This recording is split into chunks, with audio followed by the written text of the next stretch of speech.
Inductive reasoning is a component of the greater abstract reasoning question category in psychometric tests.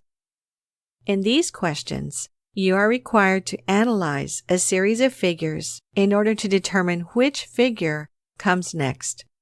These questions can be delivered in a variety of styles: inversion sequences, rotation sequences, positioning sequences, counting sequences, and size sequences.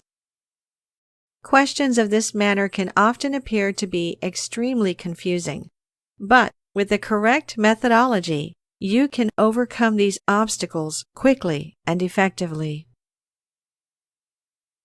Inversion sequences. In inversion sequences, you will be faced with figures in which certain elements are being inverted. It is quite straightforward to identify this question type, given that the key element to look out for is the inversion or flipping of individual elements in the image. Let's take a look at an example. Question: what comes next in the sequence? Now, this series of images can appear to be rather visually cluttered, but the route to solving this manner of problem is really quite straightforward when applying the correct methodology. Let's walk through the steps for a solution. First, we should examine the first two images in the sequence in order to find the change. This is shown in the image below. The bottom arc is vertically inverted. As we can see, an inversion has occurred. This indicates that this is an inversion problem. Now that we have examined the change between the first two images, we should take a look at the next transition to see if we can identify a change of any similar nature. The next arc up is vertically inverted. So it would seem that our pattern is the vertical inversion of arcs, with the arc to be inverted being the one above the previous inversion. Let's apply this same process to the next arc up.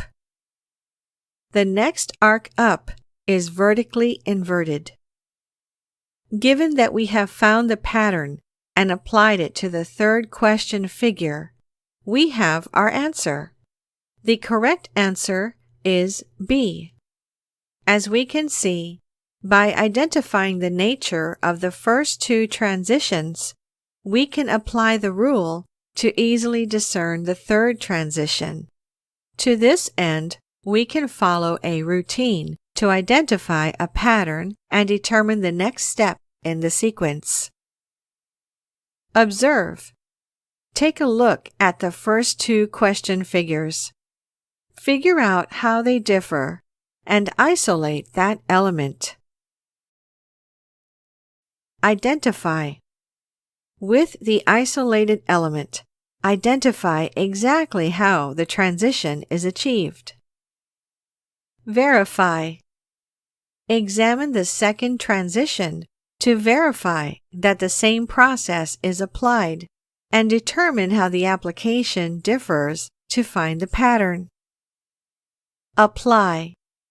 Apply the identified transition to the third question figure, using the difference between the first two transitions to determine the placement. As we continue through the other question types, let's follow this structure so that you can fully understand how these questions would be approached methodically. Rotation sequences. Rotation sequences feature a rotating figure, which may or may not have a number of other changes occurring with individual elements of the figure. In these questions, it is important to visually identify these problems quickly for the sake of a quick and effective solution. Let's take a look at an example of this question type, applying the methodology we laid out before this section. Question: What comes next in the sequence?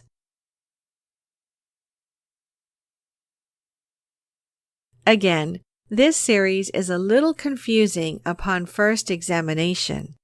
Let's walk through the steps for a quick solution. Observe. Take a look at the first two question figures. Let's take a first glance at how they are different. At a glance, we can see that the orientation of the image has changed, with some manner of rotation, and the ring changing position. By identifying a clear rotation, we can easily identify this as a rotation sequence. The additional change in this figure is the movement of the ring. Identify. As we have observed, there is a rotation imposed on the image, and the ring changes its bearing. Let's identify exactly how this transition occurs. From the first box to the second box, the image has been rotated 45 degrees clockwise. From the second box to the third box, the ring moves one step clockwise and is inverted. As we can see, the image has a 45-degree clockwise rotation applied, and the ring is moved one step to clockwise with an inversion applied, moving it to the opposite end of the line. Verify. Now that we have identified the nature of the transition, let's check the next transition to ensure that this is, in fact, the driving process behind the sequence. As we can see, it is quite clear that the same process is applied for the second transition. As such, we can be confident that this is the correct process. Apply. Now that we have identified the process to follow in this sequence, we can apply this to the third question figure to find our answer. Having found the pattern and applied it to the third question figure, we now have our answer. The correct answer is D. In this question, we can reach a quicker solution by sight. Of the available answer figures, only A and D conform to the movement of the arrow in the question figures, so it is impossible that B and C could be correct from the beginning. All this leaves is to identify the movement of the ring, and given the movement of the ring in the question figures, it is not any stretch of one's cognitive capacity to see that D, visually, makes the most sense as the next movement of the ring out of the two options. Positioning sequences. Positioning sequences feature changes of individual elements of the figure, but do not change the bearing of the entire figure. The key to solving this manner of question lies in quickly identifying that only individual elements are moving, and identifying which one of those are moving. Let's take a look at an example. Question. What comes next in the sequence? This question type presents a high volume of elements to visually assess. Let's walk through the steps to solve this question. Observe. Take a look at the elements contained within the figures. At first glance, we can see that some of the letters are moving. Upon closer inspection, we can see that Y, A, X are moving, while D and G are not. Identify. Now that we have identified the moving parts, let's discern exactly how they are moving. Let's do so by examining the first two figures. It appears that in the transition between these figures, Y has moved to the position of A has moved to the position of X, and X has moved to the position of Y. This would indicate that these elements are rotating in a clockwise fashion, as seen below. Verify. Now let's check that this same movement occurs in the second transition. We can see here that in the transition between these figures, Y has moved to the position of A has moved to the position of X, and X has moved to the position of Y. This is consistent with the first transition. As such, we have verified that this is the correct movement to make. Apply. Now that we have found the manner of repositioning undergone in each transition, we can find the final item. In order to find the solution, we must move A to the position of X, X to the position of Y, and Y to the position of A. The result of this is seen below. By rotating the three moving elements, we have found our answer. The correct answer is A. Counting sequences. In counting sequences, a given element of an image will either increase or decrease, along with other potential changes in the figure. In these questions, it is important to quickly recognize that the count of a certain element is changing, and isolate that change in order to find the solution. Let's take a look at an example. Question: what comes next in the sequence? Observe. Let's look at the question figures in order to ascertain what is happening here. It appears in these figures that the elements being changed are shape and shading.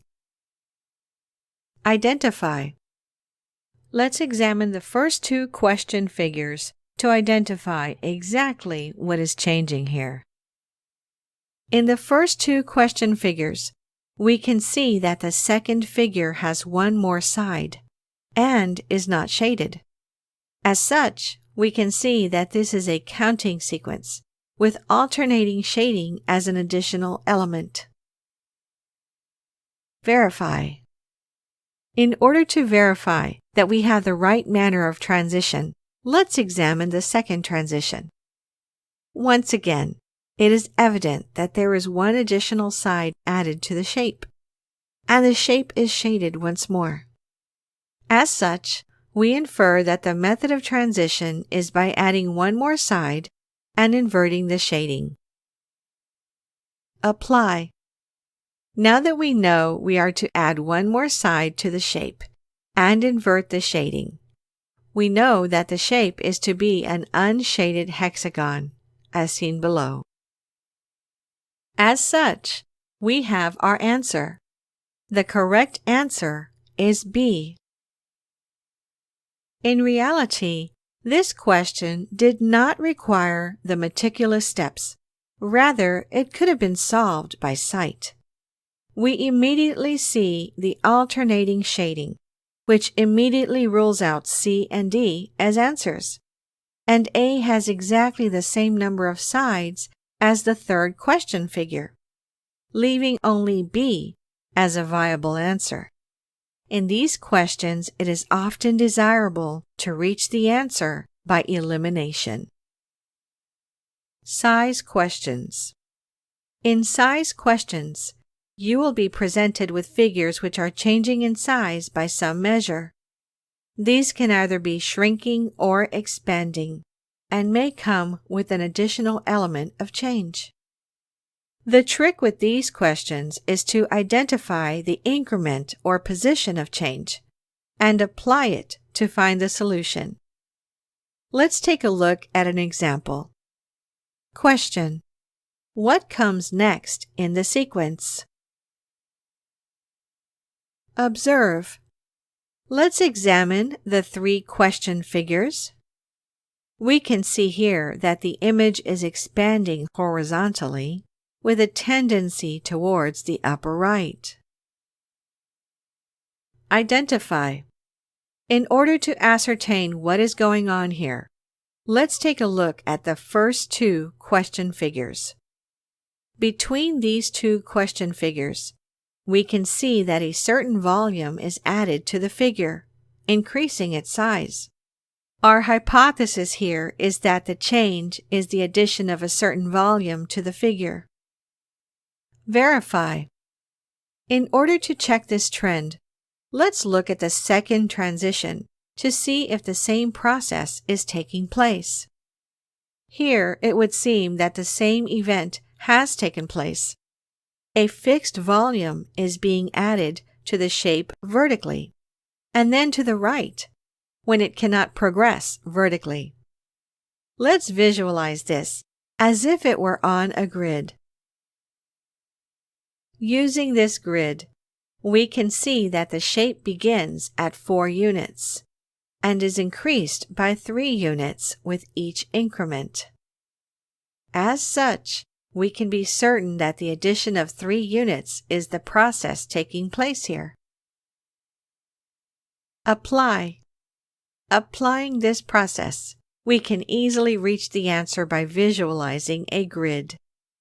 We add 3 more units to the figure, and we reach our answer. This final image on the grid corresponds to the correct answer. The correct answer is B. Once again, it was perhaps unnecessary to take the time to walk through each step meticulously in reaching this answer. When observing the answer figures, it is immediately obvious that A and D cannot be the correct response on account of the positioning of the smaller vertical component of the figure. A's is on the bottom of the shape rather than the top, and D does not have one at all. This leaves B and C.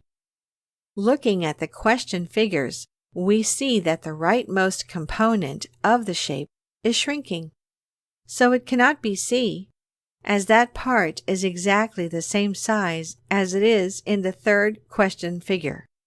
Therefore, B must be the answer.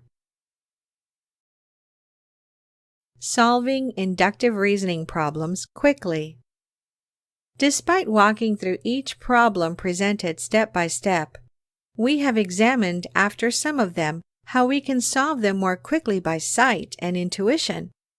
The point which is being put forward here is that you often will not need to approach these questions with such a formulaic approach. It is simply helpful to understand the principles so that you can effectively approach these questions in an accurate and time-efficient manner.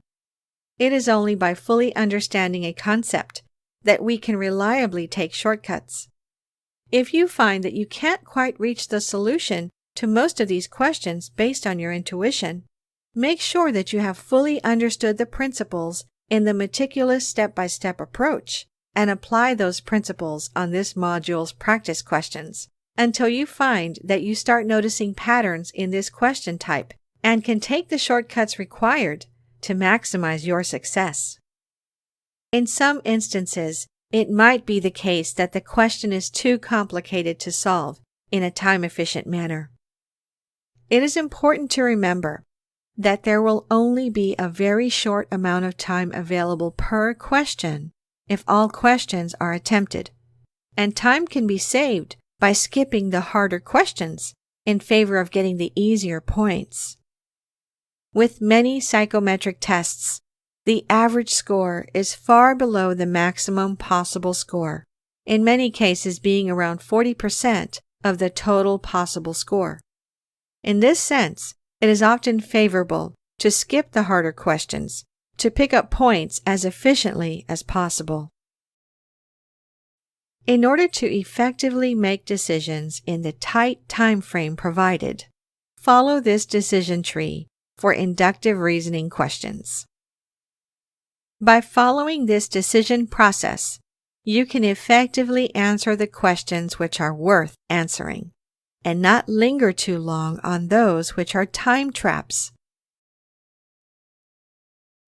In doing so, you can maximize the efficient use of your time so that you may score as high as you possibly can on this component of your test.